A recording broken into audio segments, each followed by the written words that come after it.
Greetings once again, my friends, and welcome back to Drak Reviews, where I take on the final installment in the Telltale series of Batman. And holy crap! So I'm going to go ahead and put the spoiler warning up. If you have not played this game, first of all, you should.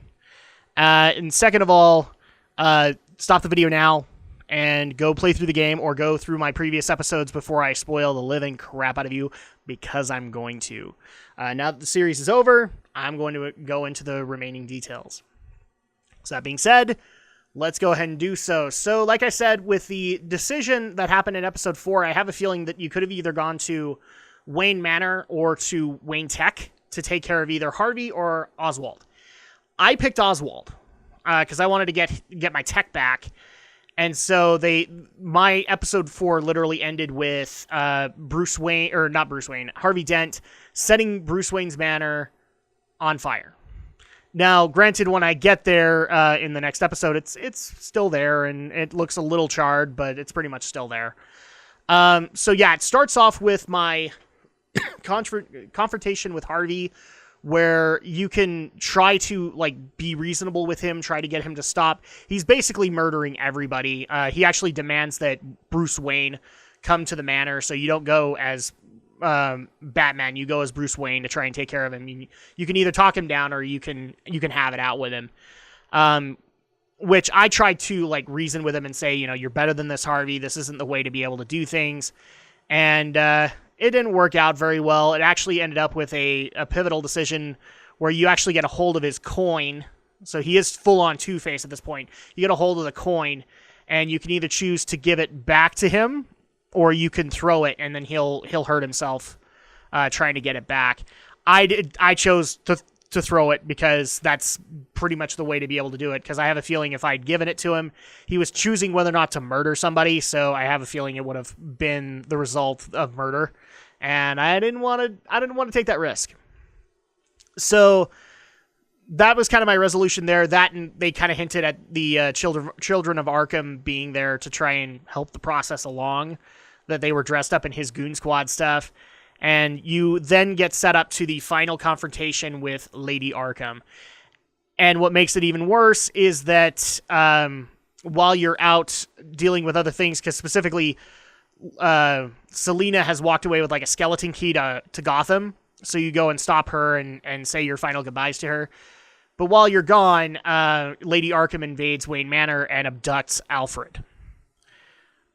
So most of the episode is spent trying to get Alfred back from Lady Arkham while having Lucius help you out the way that Alfred would help you out in the cases in the previous episodes.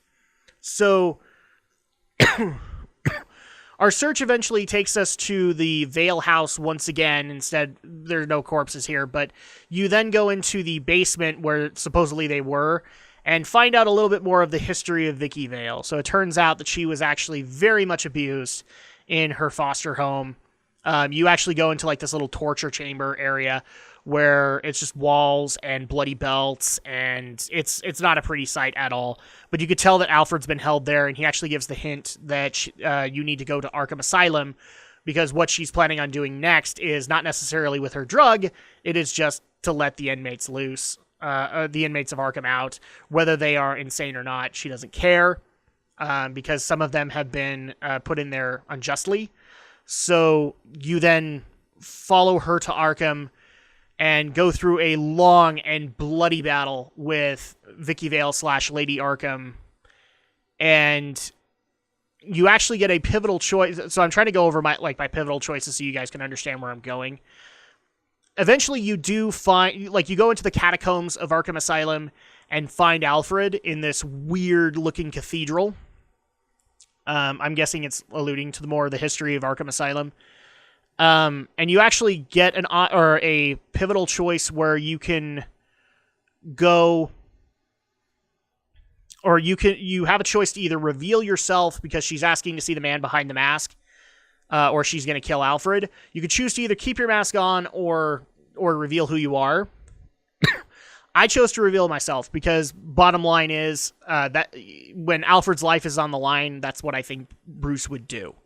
So I revealed myself. We had a big bloody battle between the two of us where we basically knocked this entire altar down. I was able to rescue Alfred, but Vicky was not so lucky. She actually, I think died, but well, it's Batman, so they find a way to bring villains. They found a way to bring villains back before, and things basically go into a wrap up mode. Gotham doesn't have a mayor because Harvey's been committed to Arkham Asylum. I was kind of surprised he didn't show up when I went to Arkham, because it would have been cool to have like this ultimate result of if you went to Arkham and the inmates were freed, that like Harvey would help you. But nah, that didn't really happen. I wonder if he went evil, if you'd see him. But yeah, so Gotham has no mayor, and the commissioner actually...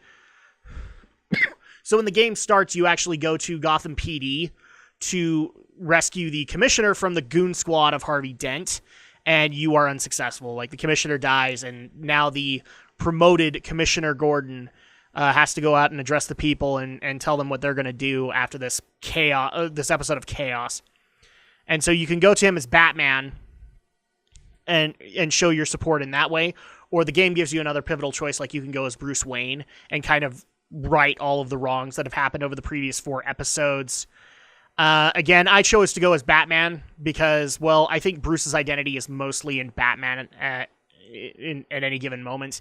And frankly, it doesn't really matter, in my opinion, if Bruce came out as Bruce Wayne and supported the city, then everybody would think that the city was just in Wayne's pocket. So I thought it would be better to come out as Batman and show that, you know, I'm with the police, or not with them, but I'm supporting the police and what they're trying to do in Gotham. So I made that pivotal decision, and the game literally ends with kind of a teaser that we might get a season 2 involving the Joker. I don't know if that's possible. I don't know how successful this game was. Just right off the top of my head, I don't know financially how well it did, but I can already tell you I would be very excited for a Batman Season 2 involving the Joker. That would be an amazing concept.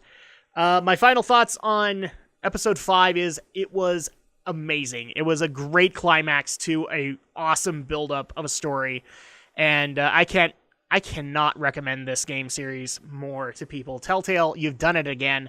I have some issues, which I will go into in my final review, but Telltale, you've done it again. You've taken a DC property this time and made it look awesome. And not just the superhero. Like, I was kind of wondering how you could do this with a point-and-click adventure, and they did it. But the best part is that you actually had to balance the whole Batman, Bruce Wayne kind of deal, especially with the stories that were happening with both of them. I felt like over the story's time, like Batman got more trusted, but Bruce Wayne got less trusted. So I was overall happy with what they tried to do with it. I'm not going to score the episode because that's going to go to the final review, but Telltale, you've kicked butt once more, and I think I've showered enough praise that I should probably just go ahead and wrap this up and get into my final review of Batman by Telltale. So thank you guys so much for watching, and I will see you guys in a bit for the final review.